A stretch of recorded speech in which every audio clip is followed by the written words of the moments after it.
Good afternoon, everyone. What a beautiful day to be gathered here together. Thank you for being with us and for participating.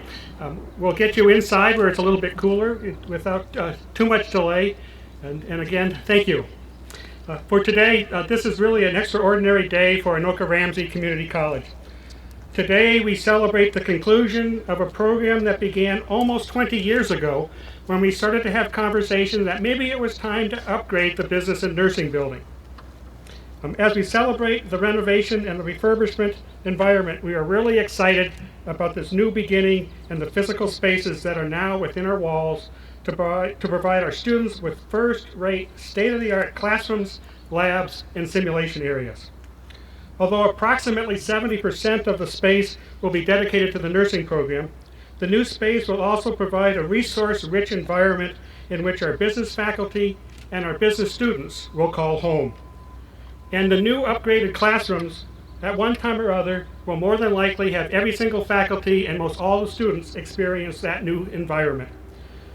This space will certainly be transformative for our students for many years to come. As we begin to dedicate the new business and nursing space, let us begin by acknowledging the history of this place. Our students and our communities are impacted by existing injustices and inequalities, including redlining, racial covenants, healthcare inequalities, environmental racism, and continued racial inequality. These racial and cultural inequalities have roots in our history as a nation of colonizers and settlers.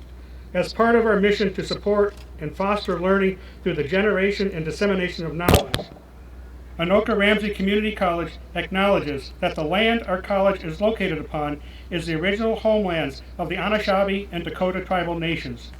We acknowledge the painful history of genocide and forced removal from this territory and honor and respect the many diverse indigenous peoples still connected to this land.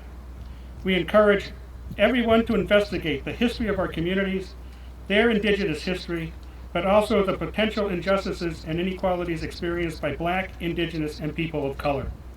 We must look back and expose society's ills in order to move forward, do better, and create a sustainable world for all.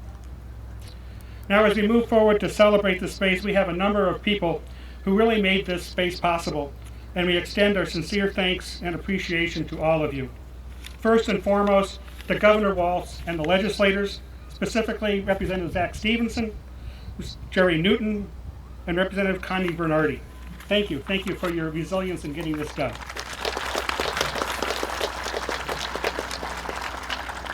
We also wish to thank Chancellor Malhotra, Board of Trustees Chair Roger Moe, and the entire Board of Trustees for supporting this project through many different ups and downs as it went. Thank you for your support. And sincere thanks go to architect Adam Luckett, the principal architect on this project, and the Leo A. Daly team, who really turned a sow's ear into a silk purse. And you will see what I'm talking about as you get through some tours. And we also had a very, very diligent internal team that helped with the design that were made up of faculty and some administrators and some staff. So thanks go to Susan Iyer, Sandy Kohler, Tracy Christo, Ken Carr, and Steve Crittenden. We also extend thanks to Zach Meske of Ebert Construction, who actually made this thing happen. And of course, our gratitude goes to the System Office for their continuous support throughout this project, specifically to Karen Hewitt. Thank you, Karen. And of course,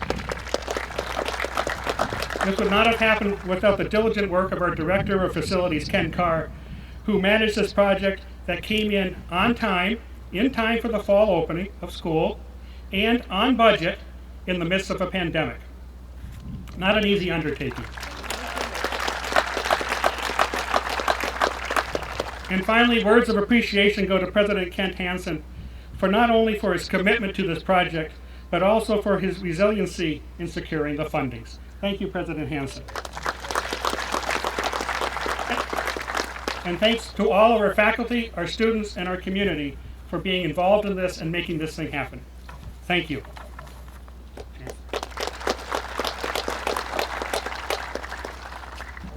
Thank you, Don. Thank you very much.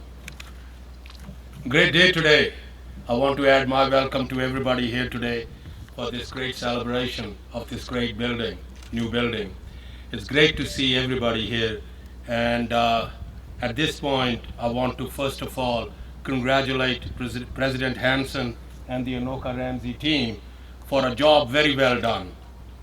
Much has changed since May of 2021 when we were able to hoist a shovel at the groundbreaking ceremony of the Nursing and Business Center renovation.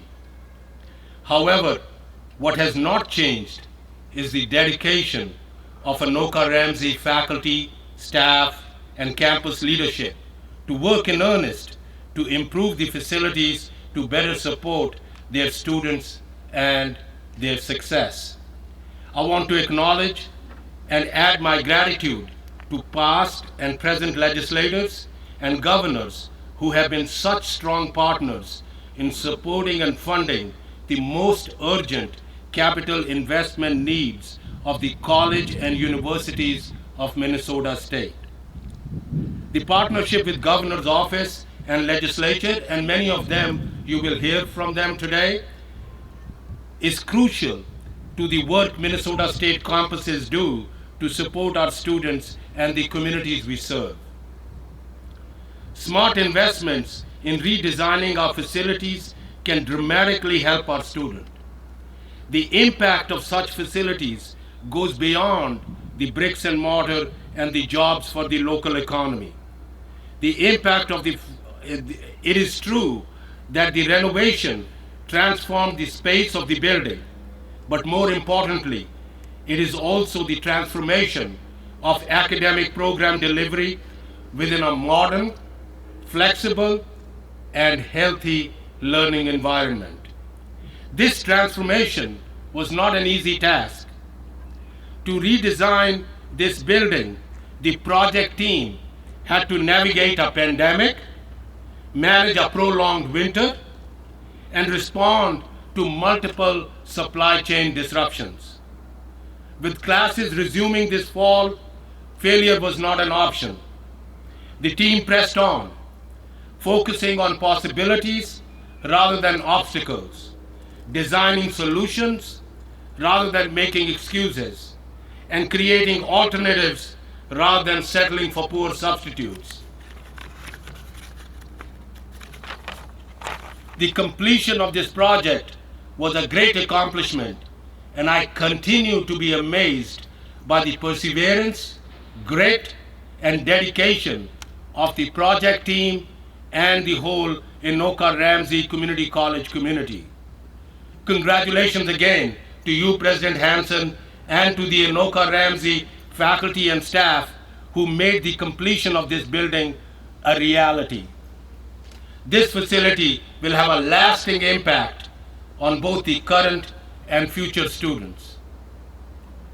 With that, I now have the privilege and honor of introducing Senator Jerry Newton. Senator Newton is a friend of Anoka-Ramsey Community College. He's a friend of Minnesota State, and indeed, he's a friend of higher education. Ladies and gentlemen, I present to you Senator Jerry Newton.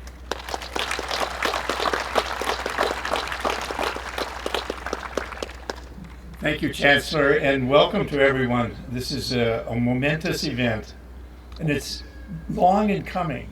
Around 2005, 2006, some members of the nursing staff and other members of the faculty will remember that we started talking about a new building for nursing. And at the time, first of all, we were looking at the corner of Coon Rapids Boulevard and Mississippi Boulevard, possibly putting a new building up there where it would have attention. It would be on sort of the medical corridor.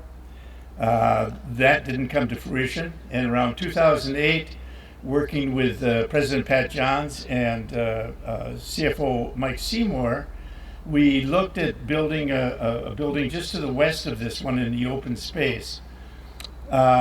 We did all the architectural work. It started. We thought we weren't sure whether we wanted 1 or 2 stories, but we initiated the legislation to get the funding for it. And then President Pat Johns left. And in the interim, we had an interim president who was told basically not to make any changes, so everything was put on hold. She was followed, of course, by President Hansen. Thankfully, he and CFO Don Lewis wanted to get this moving forward again, and Chancellor had decided that we should be looking not at new buildings, but at refurbishing older buildings, because that was a better way for Minnesota State to get the funding for it. And that's where we were, and we had the bonding committee come out about 4 years ago. Senator Senjum was really impressed with what a terrible facility it was for nursing. It was, for the teachers and the students, it just was totally inadequate. And following the briefing, he pulled me aside and he said, I don't care whether it makes the Minnesota State top 10 list or not, we're going to get funding for this building. So we have to, in large measure, thank Senator Senjum for he really pushed to have this done. And I'm happy now that we finally have the building. I don't know where my wife is going to teach. She used to teach in this. She'll be in humanities somewhere.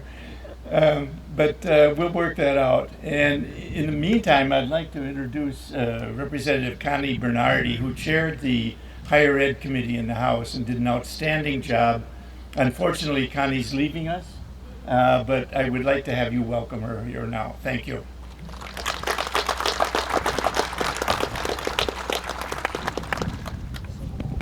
Good afternoon. It is truly an honor to be here today.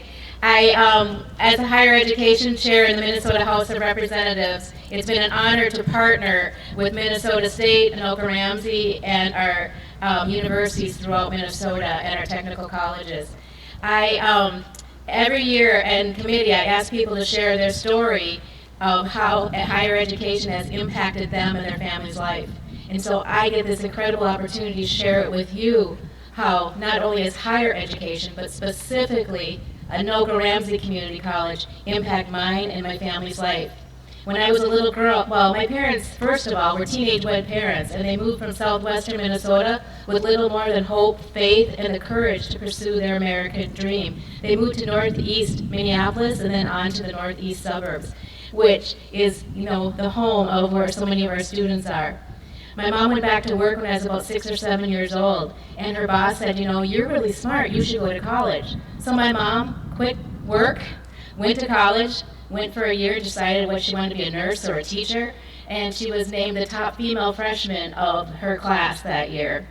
I just got to see her nursing picture, the class of 1973 up there. She was able to get her 2-year degree, and she set such a role model for me. My mom later went on to earn her 4-year degree, and then she became occupational health nurse at Alliant at Honeywell, actually, at the TCAP site, the contaminated site. She worked at those sites as my dad, who worked in a factory, worked on contaminated sites in Fridley. But that's here nor there now. But she was able to earn her master's degree through being supported by Honeywell and the Alliant Tech system.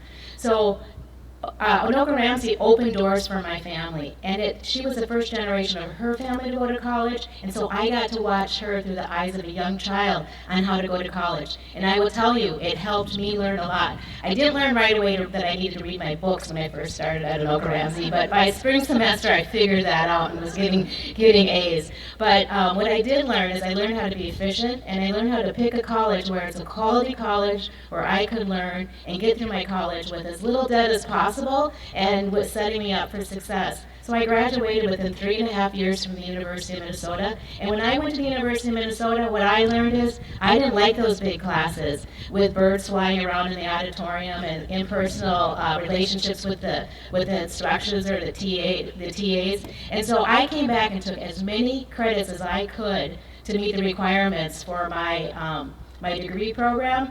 And I don't have a degree from Anoka-Ramsey Community College, unfortunately, but I know I have enough credits, but I didn't meet any special requirement, but I can tell you it helped me be successful in graduating early. And The neat thing about Anoka-Ramsey is I graduated with like $10,000. We paid through the school. My family had saved up money, and we were able to pay for my college education without having debt afterwards. And as a higher education chair, that's a dream that I've tried to work at, trying to invest in our students, because Minnesota needs to be a place that we make education affordable for everyone. And Anoka-Ramsey does just that. And I just want to wrap up and say, my mom ended up getting laid off from Honeywell. She was 55 years old.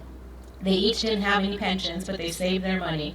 My mom just had a little teeny pension that lasts for about 2 or 4 years or something. I don't know how that worked. But they ended up selling their house. They retired and traveled the country at 55 and 56 years old or so, and went for 14 years, went from place to place for 2 to 14 days in their motorhome, and then they settled down in Arizona. But what a success story, and it's because of Anoka-Ramsey that gave them their financial independence as teenage wed parents. And I want to thank everyone who's associated with this university for making a difference in my life and my family's life. Thank you very much.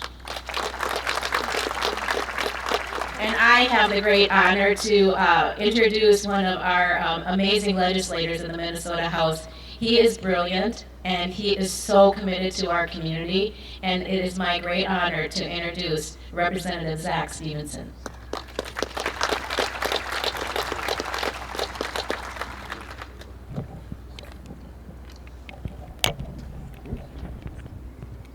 Well, thank you, Connie, for that really kind welcome. I'm going to start by saying the 4 words that everyone wants to hear from a politician. I will be brief.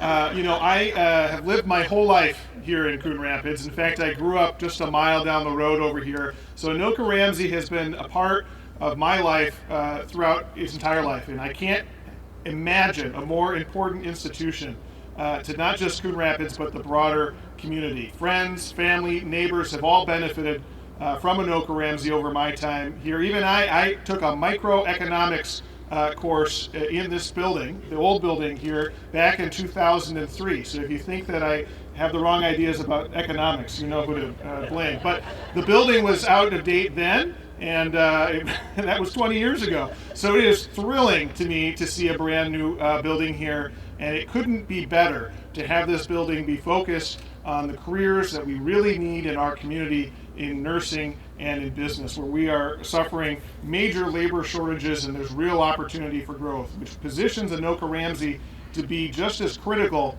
to our community for the next 20 years as it has been for the last 50. So thank you so much to everyone who made this a possibility, and thank you most of all to the students who continue to make Anoka-Ramsey a key member of our community. And now you get to hear from one of them, Jean Sony Revolt.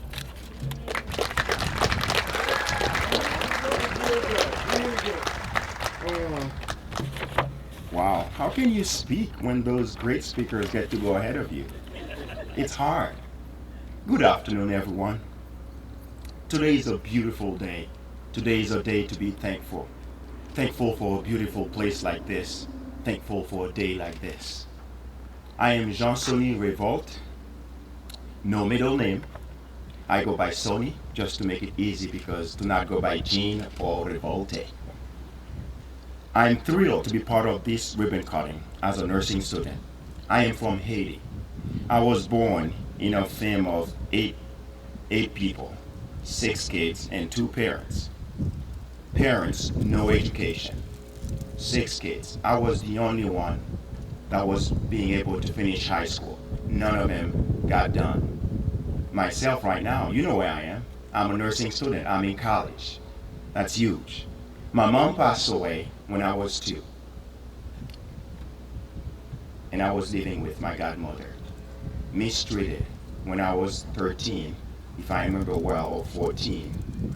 I got kicked out of my house where I was living. Being on my own. Paying my high school, from faith to high school, I pay everything. After that, I started to learn English. Unfortunately, we got hit by the earthquake in Haiti. Well, it was a good thing too for me, because with the English I got to learn when I was in school, now I get to use it. I was working as an interpreter. From there, I got to meet with some incredible doctors and nurses. This is where I started to fall in love with nursing. Started working, now get to meet my princess. Beauty, can you wave over there? That's my beauty over there, my wife, Brittany Revolt. I come here, marry her in 2018, 2019, come to Anoka-Ramsey, where you don't have to pay, you don't need much to come, and starting with the nursing program. Unfortunately, with everything going on, let's say the COVID-19 and the renovation of this new beautiful building we have today, we had to have one of our sections over there, let's say the labs. It was by the gym. I have some joke about that for you really quick. As nursing students, we have to take what we take, like checkups. We have checkups, and one of them, in there, we have to take vital signs. Blood pressure. For blood pressure, you have to take something we call systolic pressure and diastolic pressure. Well, with the gym going on, right there, with basketball going on and practice going on, not only you taking diastolic pressure and systolic pressure, you're also taking systolic pressure. You don't know what their food. You're taking diastolic pressure as well, because they keep yelling. But guess what? Things will change soon. And I want to tell you also, with teachers, it wasn't easy. It was challenging. And here is the good news. New building right now. We have a new building that will start soon. Number 2, teachers have their office. So beautiful. 3, we have our place we can study without any problem. There won't be that much noise. Guys, it's a day to be thankful. And I am so thankful. And if you're students out there, you're thinking to come into Anoka-Ramsey, you have reasons to come.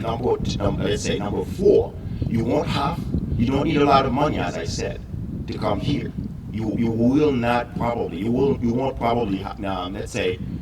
probably will not need also to be in debt, because it is cheap and we have great instructors and tutors. Thank you so much. And with this, I will introduce, please welcome Cheryl Teffer.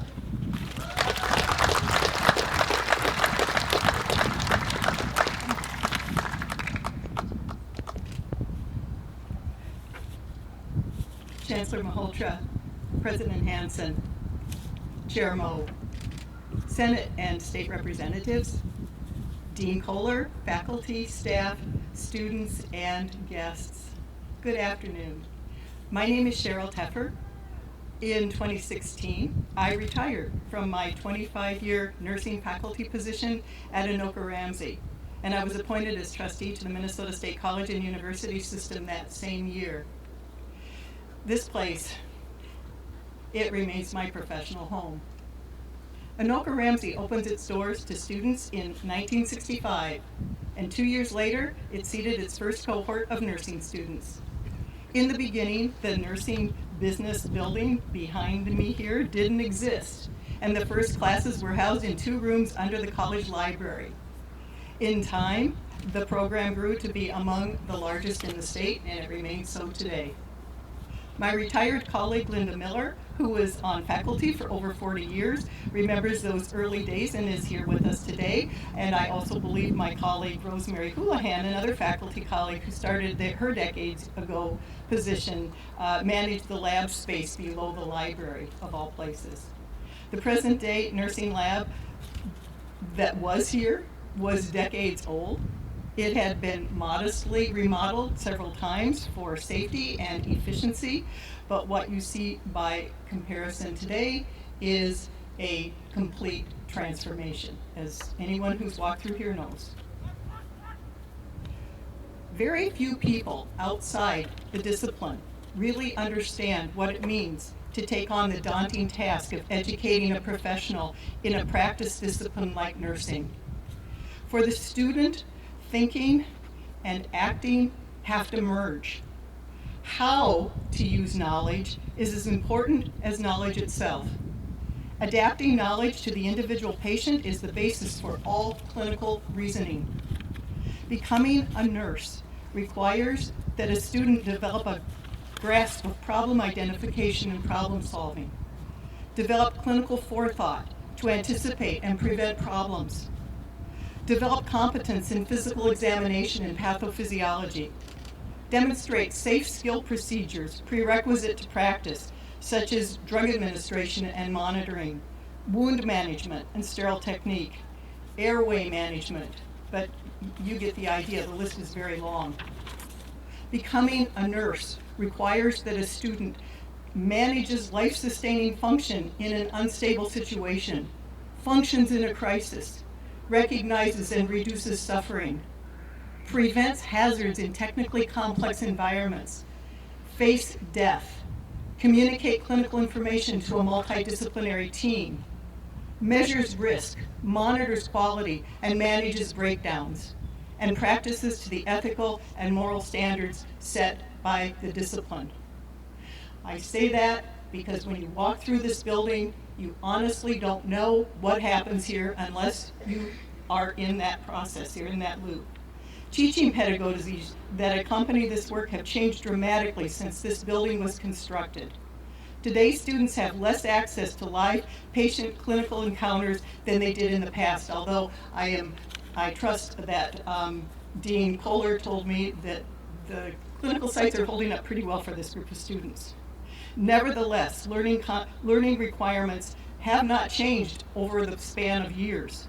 Indeed, as technology advances and patient length of stay reduces, nurses find themselves in ever more complex environments. The great news today is that the nursing faculty here now have a state-of-the-art platform from which to create clinical scenarios in a safe place, and students can practice and ask for additional support or instruction in an environment that meets current practice standards. In many ways, this redesigned nursing building stands to be the heartbeat of the nursing division. Thanks to so much to everyone who dreamed of this project, built it, financed it, designed it. Thanks to the administration, faculty, and staff who will make the teaching possible here. And finally, thanks to the students under the trees over there who are with us today. You are the future of the profession, and God bless you. Thank you. I turn it over now to the Chair of the Board of Trustees, Roger Moe. Thank you.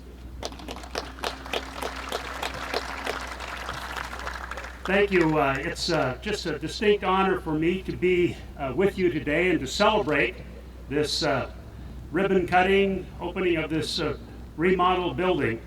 And I don't know any way to tell the story about all of this better than the personal stories you've heard already. The personal stories are so profound and mean a lot and are examples of what can happen. So I'm just thrilled to hear those and to extend my congratulations to everybody who is involved with this outstanding project. I do, however, want to pick on a couple of the folks up here, if that's okay with you. I acknowledge my friends in the legislature, Senator Newton and Representative Stevenson. I didn't get a chance to serve with either of you. I did get a chance to overlap a couple of years with Representative Bernardi, but I just want to present a little message to you that I'd like you to take to the governor's office. It's not too late to have a special session and get the bonding bill passed.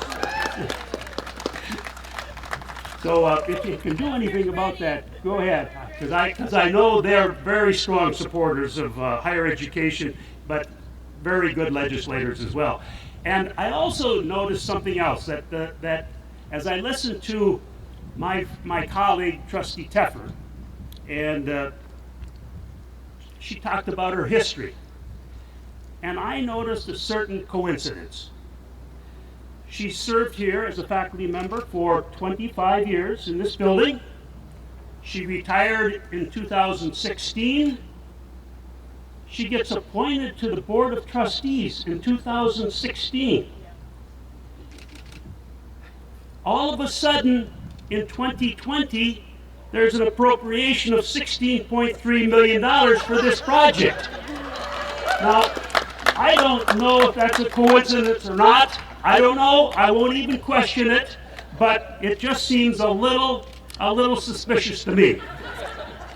Actually, Trustee Teffer is chair of the Academic and Student Affairs Committee on the Board of Trustees, and I can assure you she is a strong voice, yes, for nursing programs in our state, but she is a strong voice for every program Minnesota State provides on all of the 54 campuses throughout the state.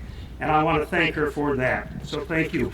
Again, congratulations to all of you for what you've done with this great addition here to the campus. And I know it's going to serve many, many students, thousands of students for the years to come.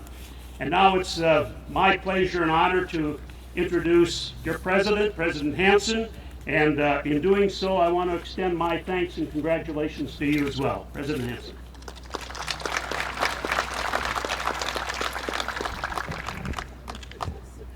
Well, thank you for coming out today, everybody. What you will see today is the work of collaboration. Our college has come together like you wouldn't believe to get this project done.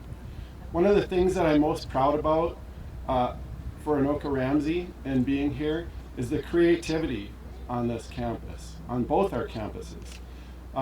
You know, we had our nurses with Sandy work on the details of the nursing lab, and I'm just incredibly impressed with that.